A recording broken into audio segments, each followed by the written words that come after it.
Okay Anita, मैं निकल रहा हूँ। और हाँ, मैंने नितिन की स्कूल फी पे कर दी है। Okay, you don't very. और कुछ भी प्रॉब्लम हो मुझे फ़ोन करना। कब तक आएंगे आप? 1 वीक में आ जाऊँगा। पक्का? पक्का।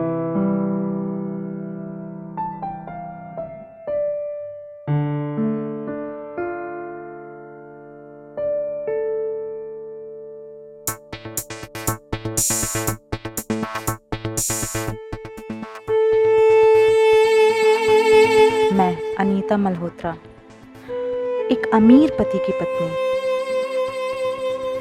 हाँ, अब मेरी यही पहचान है। एक औरत के लिए शादी सिर्फ एक समझौता है जो वो अपनी लाइफ से करती है। एक अच्छी और सिक्योर फैमिली लाइफ के लिए एक औरत अपनी मर्जी, अपने शौक, अपनी आज़ादी और अपनी इच्छाओं का गला घोंट देती है। मेरे पति सिर्फ पैसों को अहमियत देते हैं और ऐसा समझते हैं कि पैसे से सबको खुश रखा जा सकता है। पर कुछ खुशियाँ ऐसी भी होती हैं जो पैसे से नहीं खरीदी जा सकती। उनके लिए पति पत्नी का साथ होना ज़रूरी होता है। और अगर वो खुशियाँ किसी और से मिलती हैं, वो भी बिना किसी शर्त के, तो उन्हें पाने में बुरा ही क्या है। मैं Rajiv Malhotra lower middle class family में पैदा हुआ, मेहनत की और अपना एक मुकाम बनाया। पता है ज़िंदगी में सबसे ज़्यादा ज़रूरी क्या होता है? पैसा। इससे ज़्यादा ज़रूरी कुछ नहीं। अगर आपके पास पैसे की कमी नहीं है तो किसी चीज़ की कमी मायने नहीं रखती।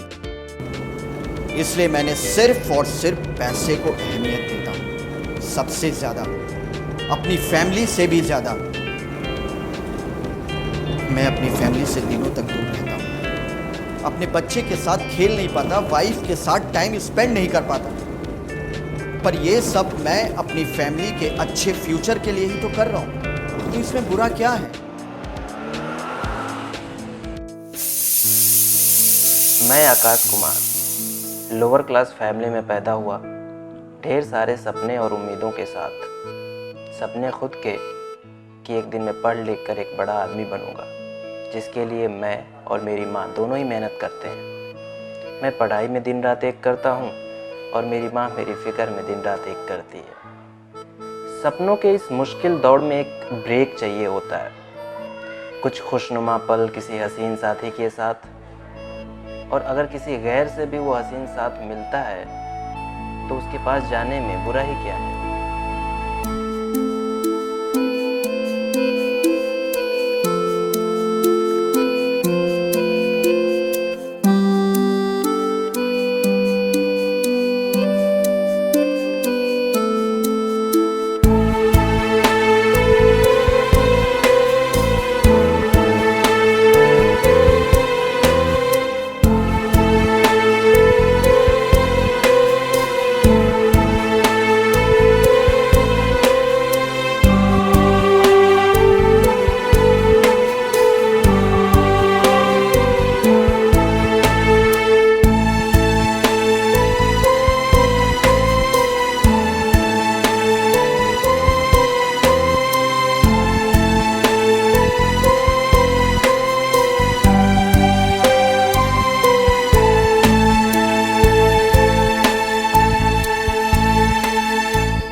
आप बड़े खोए खोए लग रहे हो। ऐसी बात नहीं है।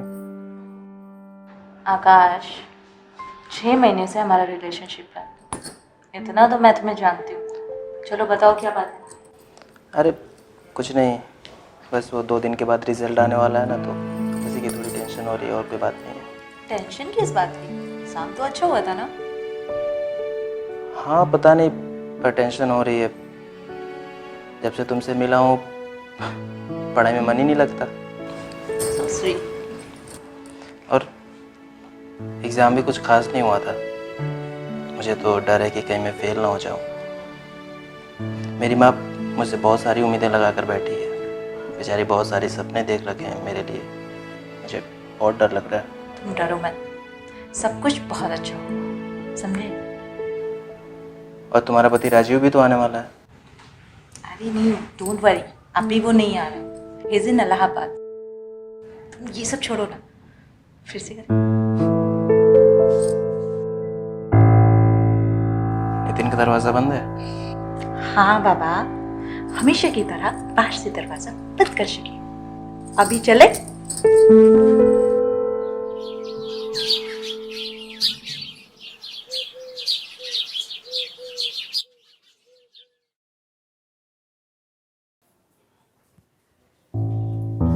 आकाश, आकाश बेटा, हाँ माँ। कहाँ खोया है तू? ये ले, चाय पी ले और गैस पे सब्जी चढ़ा दी, बंद कर देना। मैं आ रही हूँ। कहाँ जा रहे? मंदिर जा रही हूँ। आज तेरा रिजल्ट आएगा ना, उसी के लिए प्रार्थना करने जा रही हूँ। आज हम दोनों की मेहनत सफल हो जाएगी और तू पास हो जाएगा तो मुझे दुनिया की सारी खुशी मिल जाएगी। पास तो हो ही जाऊंगा माँ। भगवान मेरी नहीं तो उसे तुम्हारी तो सुननी पड़ेगी ना। हाँ मेरा अच्छा बेटा, तू चाय पी ले, मैं अभी आती हूँ थोड़ी देर में। और हाँ, गैस बंद कर देना, खोया खोया रहता है।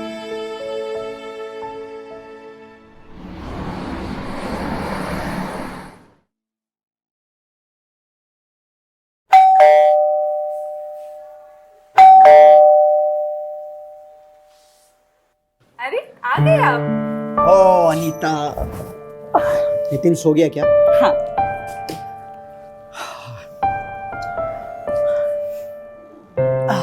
आपकी ट्रिप कैसी रही? बहुत अच्छी रही Anita. I am so tired यार, मैं नहाने जा रहा हूँ। मेरे लिए एक चाय बना दो प्लीज, फिर मैं सोऊंगा। क्या राजीव, मतलब अभी तो आप आए हैं और आते ही आपको सोना है? अरे बाबा, मैं कौन सा भी सोने जा रहा हूँ। और हाँ सुनो, वैसे भी इधर एक हफ्ते में यही रहने वाला हूँ, मेरी कोई ट्रिप नहीं है, तो हम दोनों साथ में मिलकर एंजॉय करेंगे। पक्का ना? हाँ बाबा पक्का। और हाँ सुनो, कल हम सब लोग मिलकर साथ में डिनर करने चलेंगे। काफी टाइम हो गया यार तुम्हारे संग टाइम स्पेंड किए हुए। ओ Rajiv, I love you. Love you too. अच्छा सुनो, मैं जा रहा हूँ नहाने, तुम जल्दी से चाय बना दो। अभी लेके आई।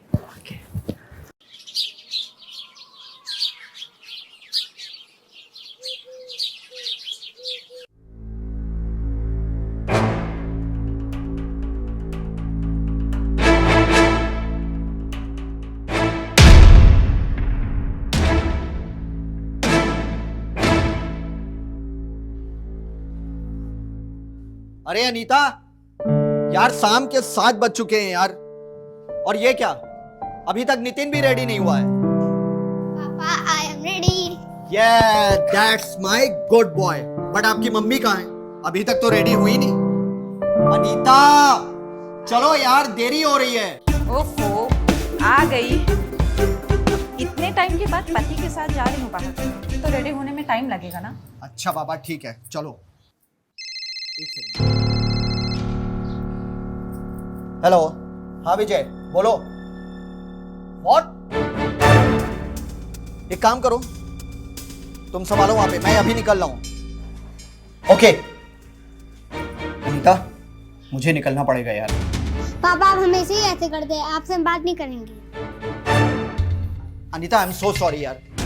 अगर मैं वहां नहीं गया तो एक बहुत बड़ी डील मेरे हाथ से निकल जाएगी, बहुत ज्यादा लॉस हो जाएगा। और आखिर मैं ये सब किसके लिए कर रहा हूँ? हाँ, तुम्हारे और नितिन के लिए ही तो मैं कर रहा हूँ। नहीं राजीव, तुम अपने लालच को फैमिली का नाम मत दो। तुमने सोचा है कि नितिन को कैसा फील होता होगा जब वो अपने दोस्तों को उनके पापा के साथ में टाइम स्पेंड करते हुए देखता होगा? और मेरा क्या? मेरे लिए तुम्हारी कोई जिम्मेदारी नहीं बनती है? अनीता प्लीज समझने की कोशिश करो यार। किस चीज की कमी है तुम लोगों को? सारे ऐशो आराम मैंने तुम लोगों को दिए हैं। कमी है राजीव, तुम्हारी कमी है। तुम हर चीज पैसों से नहीं खरीद सकते। अरे मेरी भी कुछ जरूरतें हैं जो सिर्फ तुम पूरी कर सकते हो, तुम्हारे पैसे नहीं, समझे? अनीता प्लीज समझने की कोशिश करो। आखिर मैं दिन रात तुम्ही लोगों के लिए तो काम कर रहा हूँ। बस राजीव बस, बहुत समझ चुकी हूँ मैं और बहुत समझा चुकी आप। अब आप सिर्फ अपना काम कीजिए। अनीता, अनीता कोशिश करो।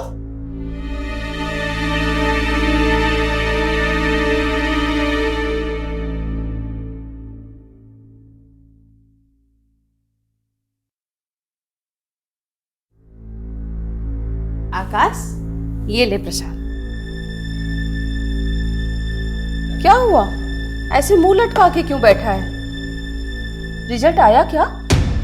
हाँ, बोल। क्या हुआ? पास हुआ या फेल?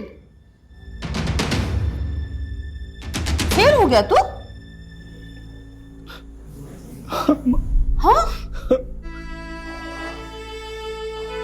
ऐसे कैसे फेल हो गया?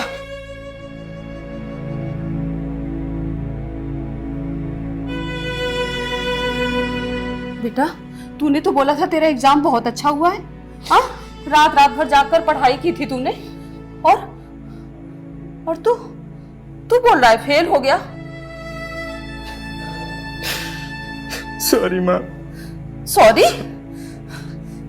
पता है तुझे पढ़ाने में, तुझे कामयाब बनाने में मैंने कितनी मेहनत की है। दिन रात एक कर दिया है मैंने। कब से इंतजार था इस दिन का कि तू पास हो जाएगा और ऑफिसर बनेगा और हमारे बुरे दिनों का अंत होगा। पर तू फेल हो गया। कोई बात नहीं बेटा, तेरा कोई दोष नहीं है, हमारा तो नसीब ही खराब है। ऊपर वाले ने किस्मत में जब दुख लिखा है तो सुख कहां से मिलेगा?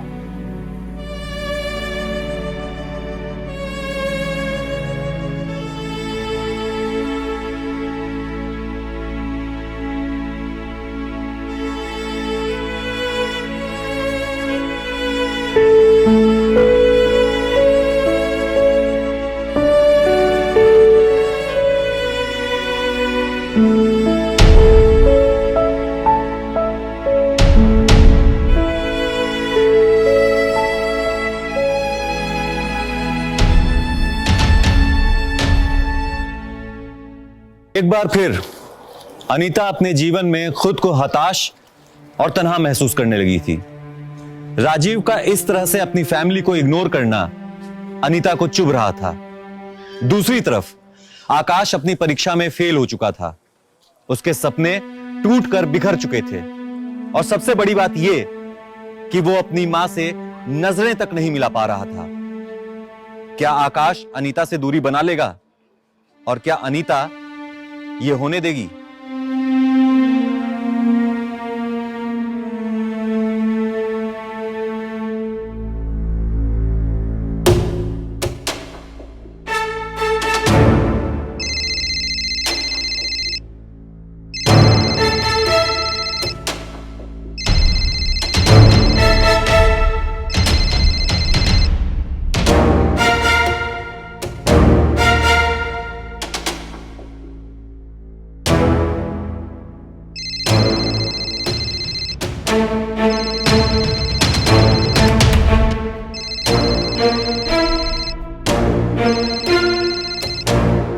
आकाश, फोन क्यों नहीं उठा रहे थे? मैं कब से तुम्हें फोन लगा रही हूँ। मुझे बात नहीं करनी है। बात नहीं करनी? ऐसे कैसे बात नहीं करनी? मैंने बोला ना मुझे बात नहीं करनी है। एक बार मैं समझ में नहीं आता क्या तुम्हें? सॉरी आकाश, वो मैं थोड़ा टेंशन में थी इसलिए आई एम सॉरी। तुम कुछ डिस्टर्ब लग रहे हो। आकाश, तुम ना एक काम करो, तुम ना अभी मेरे पास आ जाओ, मैं सब ठीक कर दूंगी। क्या ठीक कर दोगी तुम? क्या आता है तुम्हें बताओ कि मैं अपने हवस में जाने के? आकाश, पता भी है क्या बोल रहे हो? हाँ, मुझे सब पता है मैं क्या बोल रहा हूँ। तो तुम अगर नहीं आओगे ना तो मैं तुम्हारे घर आ जाऊंगी, वो भी चोरी चुपके नहीं, दरवाजे से। मुझे अब कोई फर्क नहीं पड़ता है, तो तुम समझाते रहना अपनी मम्मी को।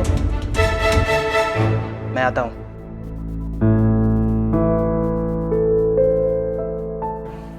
अनीता, आकाश, आई लव यू आकाश। मुझे पता था कि मेरा आकाश जरूर आएगा। तुम उससे इतना प्यार जो करते हो,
किसी धारदार चीज से मारा गया है। सर बच्चे गले में उंगली के निशान लगे हैं। मुझे लगता है शायद गला दबा के मारा है। एक काम करो, जी सर। बॉडीज को पोस्टमार्टम के लिए भेज दो और पता करो फॉरेंसिक टीम कब तक आ रही है। जी। और सुनो रवि, जी सर। विक्टिम का मोबाइल का पता करो, कॉल डिटेल्स निकलवाओ और पता करो कि लास्ट कॉल किसकी थी। Okay sir. अनीता, नितिन, एक मिनट। सर मैं राजू बोल रहा हूँ। ये मेरी पत्नी और बच्चा है सर। इधर दूर बैठो, निकलो मत।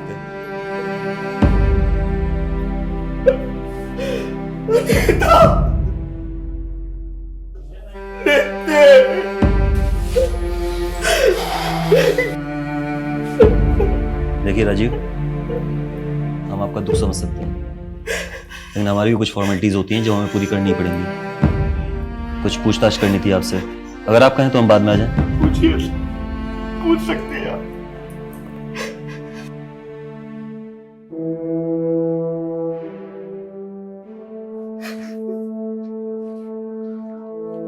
राजीव जी क्या करते हैं आप, और जब ये हादसा हुआ तो आप कहाँ थे?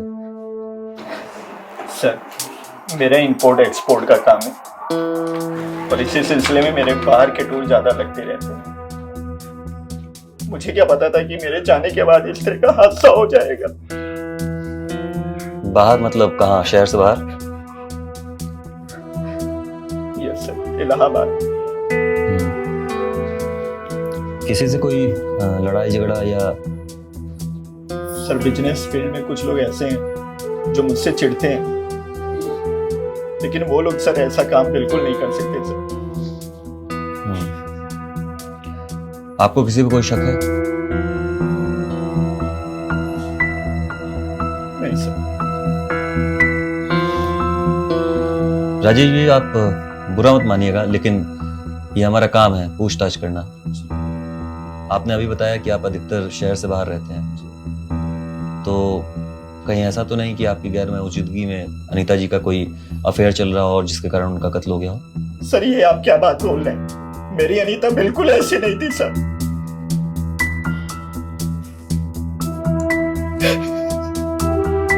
ठीक है, इस केस के संबंध में अगर कोई पूछताछ करनी पड़ी तो हम वापस आपको याद करेंगे। ठीक है सर।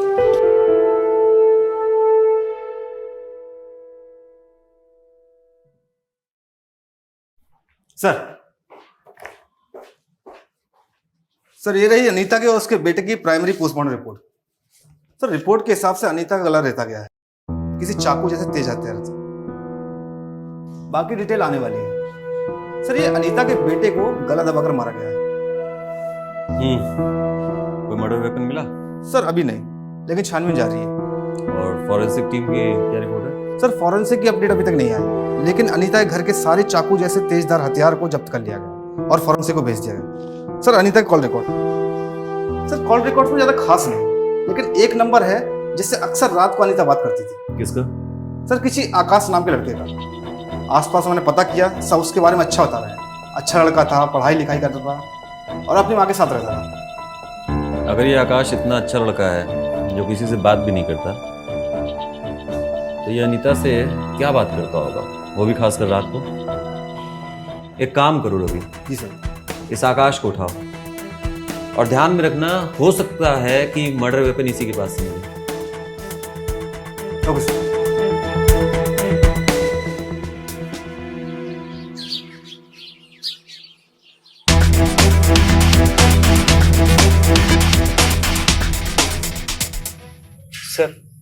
आप मुझे यहाँ क्यों ले आए सर? मैंने किया क्या है? बड़ा मासूम है यार ये तो, हैं? इसलिए कि तूने अनीता का कत्ल किया है। अब साफ साफ बता। सर, मैंने अनीता का कत्ल नहीं किया सर। अच्छा, तूने नहीं किया? नहीं सर। तो उसने मरने वाली रात तुझे लास्ट कॉल क्यों की थी? तुम लोग रात भर घंटों बात करते थे, क्यों? बताओ ना, मारूंगा अभी। नहीं सर, मत मारिए सर। मैं सब कुछ बताता हूँ। बता, जल्दी बता। एक्चुअली सर, मेरा और अनीता का सर अफेयर था सर, पिछले 6 महीनों से। सर, मैं ज्यादातर पढ़ाई में रहता था अपना। अनीता सिर्फ छत पर आती थी, मैं उसको देखता था कभी कभी सर। वो भी बिल्कुल अकेली पड़ गई थी सर। राजीव अपने काम की वजह से हमेशा बाहर रहता था सर। मैं भी पढ़ पढ़ के थक गया था सर। मुझे भी थोड़ा ब्रेक चाहिए था।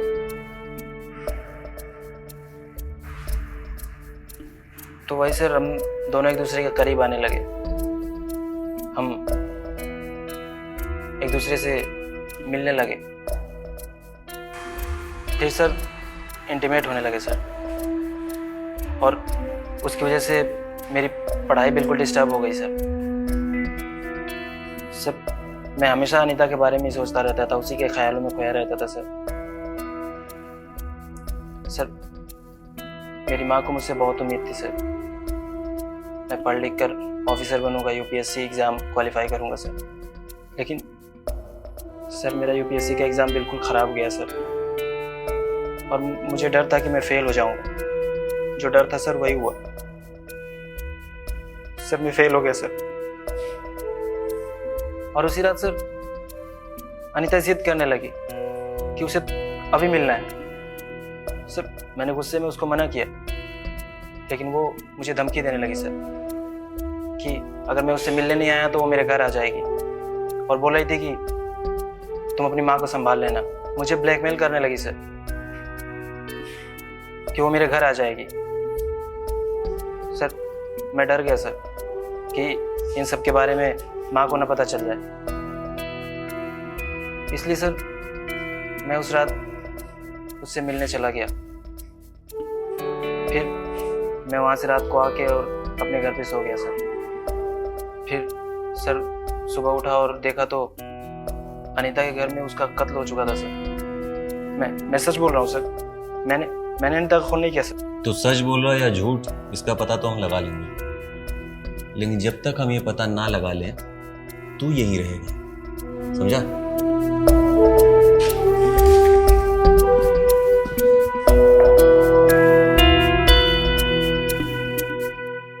सर, अगर आकाश सच बोल रहा है तो अनीता को किसने मारा होगा? मतलब इतना क्लोज कोई था भी नहीं। सही कह रहे हो, लेकिन अगर इस आकाश की माने तो राजीव और अनीता का हमेशा झगड़ा होता था, वो भी इस बात पे कि राजीव अपनी फैमिली को टाइम नहीं देता, खास करके इस अनीता को। इसीलिए अनीता ने आकाश से अफेयर शुरू किया। हो सकता है कि राजीव ने अनीता और आकाश को एक साथ देख लिया हो और गुस्से में आकर अनीता का कत्ल कर दिया हो सकता है सर, किसी का भी खून खोलेगा। एक काम करो रवि, इस राजीव की कॉल डिटेल्स निकलवाओ, इसके हर जानने वाले से बात करो, इसकी पूरी कुंडली बनाओ। और हाँ, यह भी पता करो कि ये वाकई में उस रात शहर में था या शहर से बाहर। जी सर, ओके।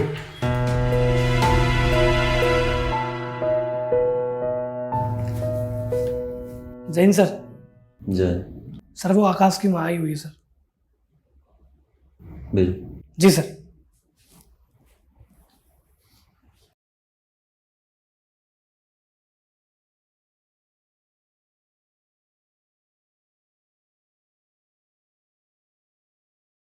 बैठिए। सर, आप आकाश को क्यों लाए हो? उसने क्या किया है? वो तो बहुत सीधा बच्चा है, वो कुछ गलत नहीं कर सकता।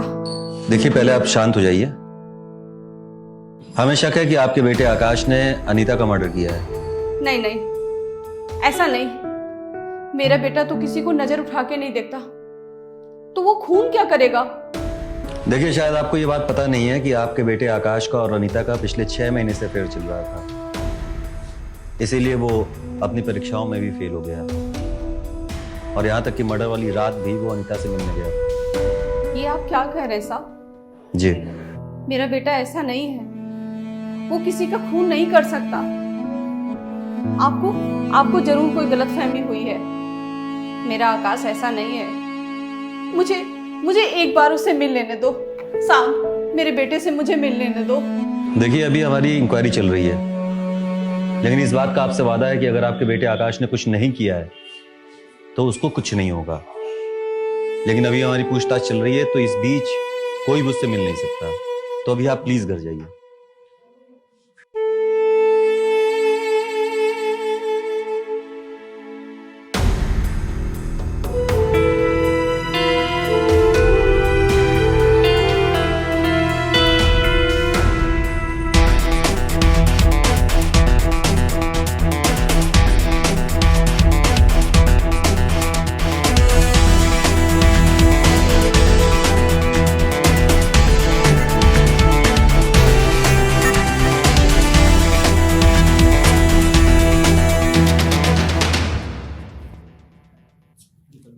सर हम्म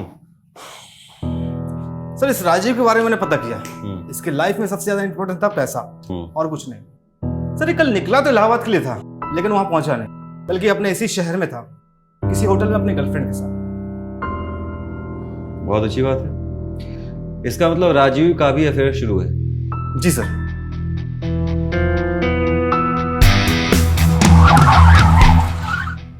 सर मुझे अभी भी समझ में नहीं आ रहा है कि मुझे यहाँ पे क्यों लाया गया है।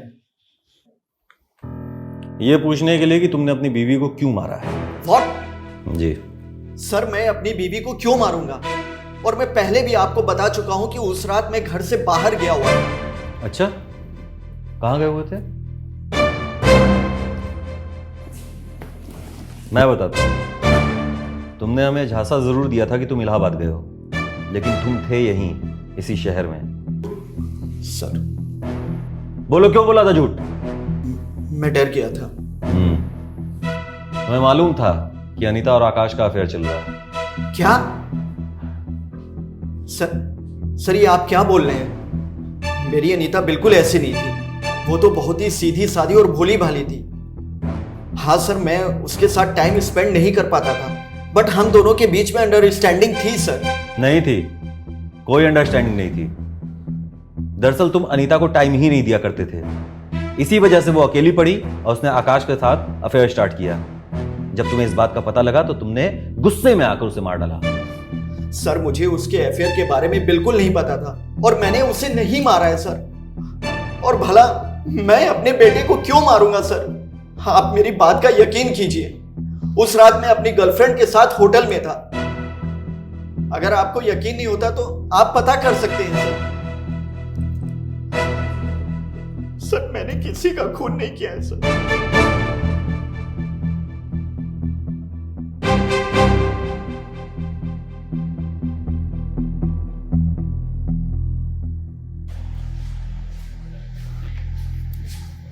मैडम, मुझे अब मेरे आकाश से मिलना है, उसके लिए खाना लाई हूँ। कल से भूखा है मेरा बेटा। आप बैठिए, अभी मैं सर आते हैं, मैं आपकी बात कराती हूँ सर से।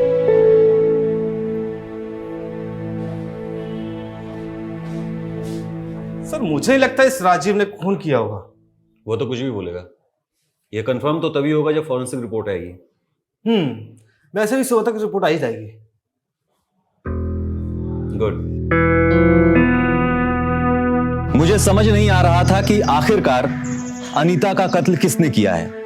मोटिव राजीव और आकाश दोनों के पास थे, लेकिन इन दोनों में से किसी के खिलाफ मेरे पास कोई पुख्ता सबूत नहीं था। अब मुझे इंतजार था तो फॉरेंसिक रिपोर्ट का। ये देखता हूं क्या कर सकता हूं उसके लिए। हाँ, मैं कॉल करता हूं आपको। Sir forensic report. Sir report के हिसाब से खून लोहे के चाकू से हुआ है। इसके हिसाब से तो 90% चांसेस हैं कि उसी चाकू से कत्ल हुए हैं जो हमें आकाश के घर से मिला है। इसका मतलब खून आकाश ने किया है। चलो।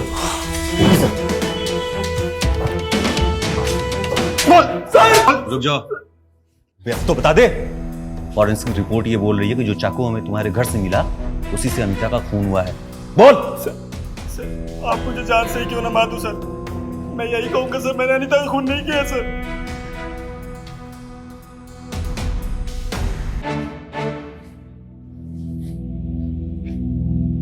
और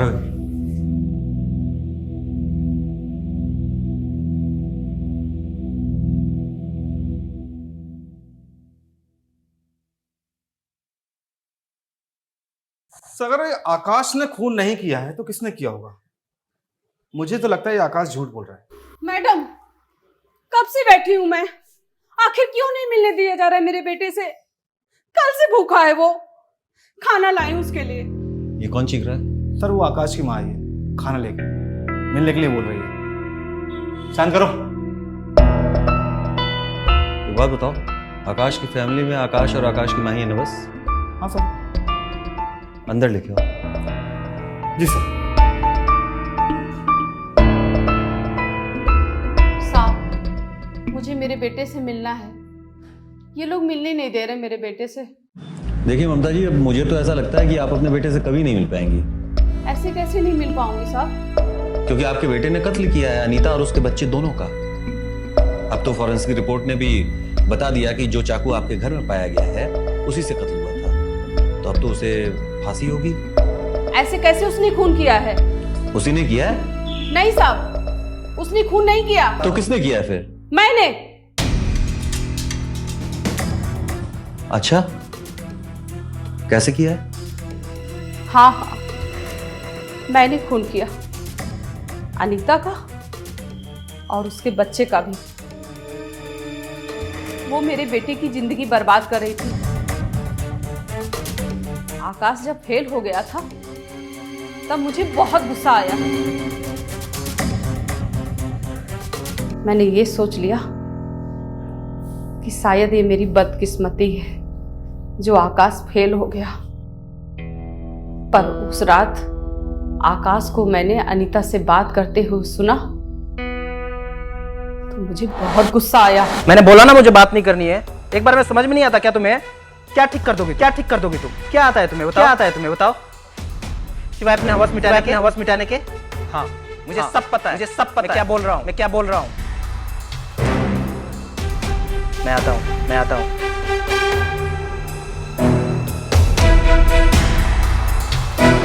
आकाश को ब्लैकमेल कर रही थी। चाहते हुए भी आकाश को उसके पास जाना पड़ा।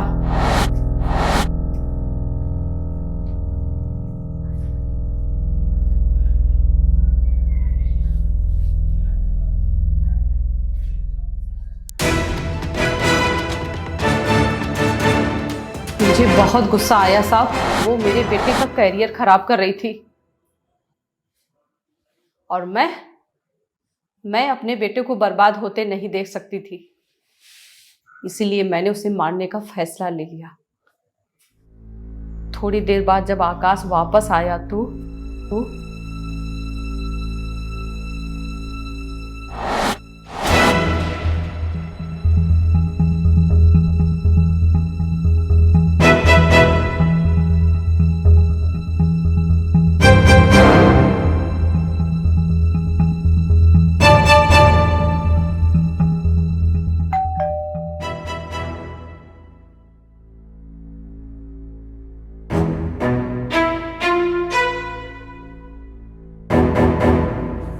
आप आइए, बैठिए।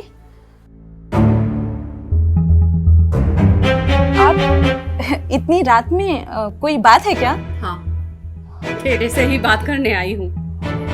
हाँ तो बताइए ना। क्यों बर्बाद कर रही है मेरे बेटे को?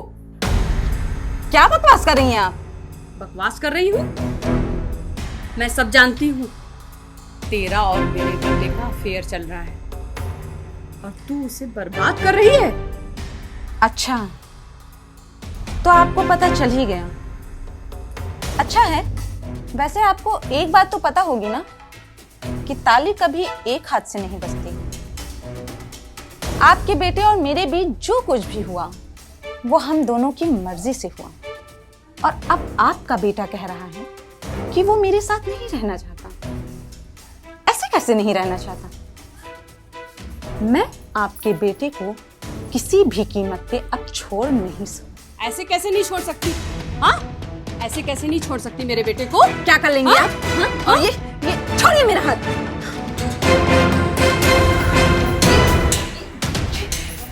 ये क्या करेंगे आप? तुझे मार कर ही अपने बेटे से पीछा छुड़ाऊंगी। तो मेरे बेटे को बर्बाद कर रही है। छोड़िए मुझे, ये बहुत गलत कर रही है। मैं नहीं देख पाऊंगी। मैं अपने बेटे को बहुत प्यार करती हूँ। हाँ, छोड़िए मुझे।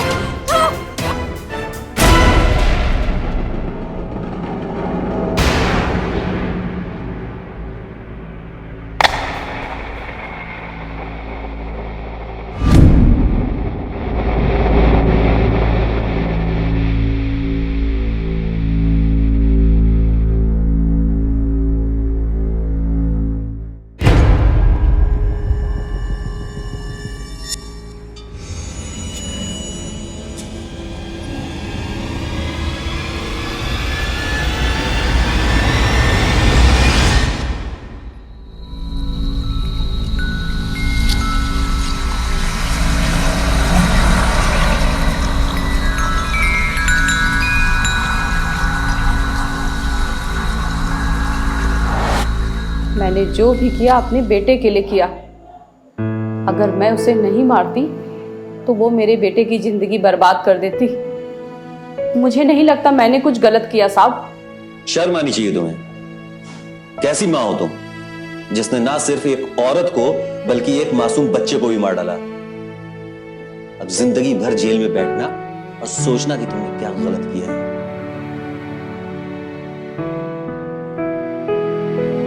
ले जाओ इन्हें। चाहतें और जरूरतें हर इंसान की होती हैं, उन्हें पूरा करना भी जरूरी होता है, पर उन चाहतों और जरूरतों की कीमत भी जानना जरूरी होता है।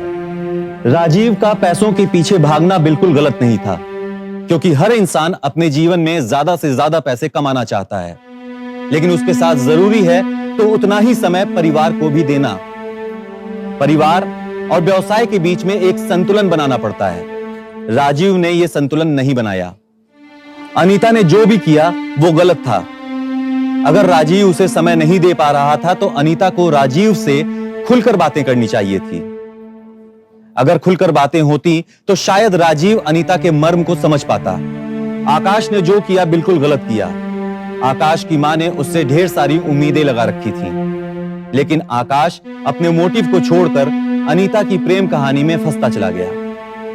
अगर आकाश ने अपने मोटिव के ऊपर जरा भी ध्यान दिया होता तो शायद वो आज एक ऑफिसर होता। मैं इंस्पेक्टर विजय सिंह विदा लेता हूं आज के इस एपिसोड में। फिर मिलेंगे अपराध के अगले एपिसोड में किसी नई कहानी के साथ। तब तक के लिए ख्याल रखें, सुरक्षित रहें। जय हिंद, जय भारत।